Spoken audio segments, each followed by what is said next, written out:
లేకుండా ముస్లిం మైనారిటీలకు బ్యాంకులు సంస్థాగత రుణాలు ఇవ్వాల్సిందే. దానికి మేము హామీ ఇస్తున్నాడు. వాళ్ళు ముస్లింలు లోన్ తీసుకుంటేనట హామీ ప్రభుత్వం ఇస్తాడ, కాంగ్రెస్ వాళ్ళు ప్రభుత్వం ఇస్తాడ. రేపు ప్రభుత్వంలోకి వస్తే ఇక దీనికంటే అన్యాయం ఏమైనా ఉందా? బ్యాంకులు ఇవ్వాల్సిందేనంట రుణాలు. ఇక విద్య, ఉద్యోగం, వ్యాపారం, సేవలు, క్రీడలు, కళలు మరియు ఇతర రంగాలలో పెరుగుతున్న అవకాశాలలో పూర్తి ప్రయోజనాన్ని పొందడానికి ముస్లిం మైనారిటీలకు చెందిన విద్యార్థులు, యువతను మేము ప్రోత్సహిస్తాం మరియు సహాయం చేస్తాం. మరి మనకెందుకు చేయరన్న సహాయం? మనకెందుకు చేయరు? ఇదేం కొత్త కాదు.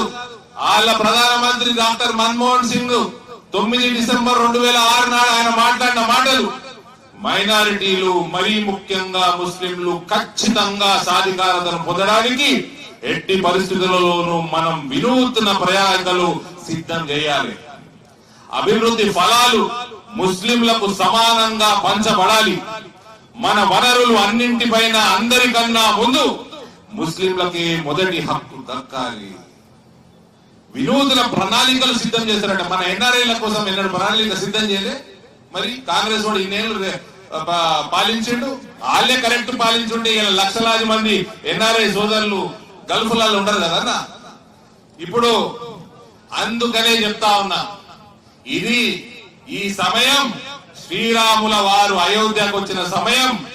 యహీ సమయ హే, సహీ సమయ హే. ఇదే సమయంలో మనం సిటిజన్షిప్ అమెండ్మెంట్ యాక్ట్ మనం ఇంప్లిమెంట్ చేసుకోవాలా. ఎన్ఆర్సీ ఇంప్లిమెంట్ చేయాలా. ఇక్కడ ఉన్న బంగ్లాదేశ్, రోహింగ్యాలని మొత్తం ఇడికి వెళ్ళగొట్టాలా.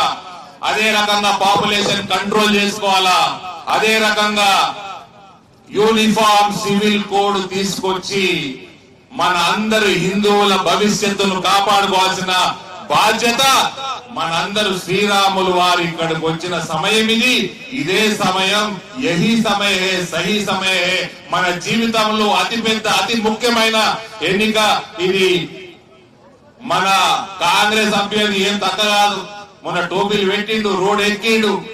బంగ్లాదేశ్ వాళ్ళకి, రోహింగ్యాలకు కూడా ఇక్కడ పౌరసత్వం ఇవ్వాలంటున్నాడు. కాబట్టి ఇటువంటి వాళ్ళందరినీ కూడా మనం ఇవాళ తరిమి కొట్టాల్సిన అవసరం ప్రతి ఒక్క భారతీయుడికి ఉంది, మన అందరికి ఉంది అని తెలియజేస్తూ రానున్న కాలంలో నరేంద్ర మోడీ గారికి పెద్ద ఎత్తున మన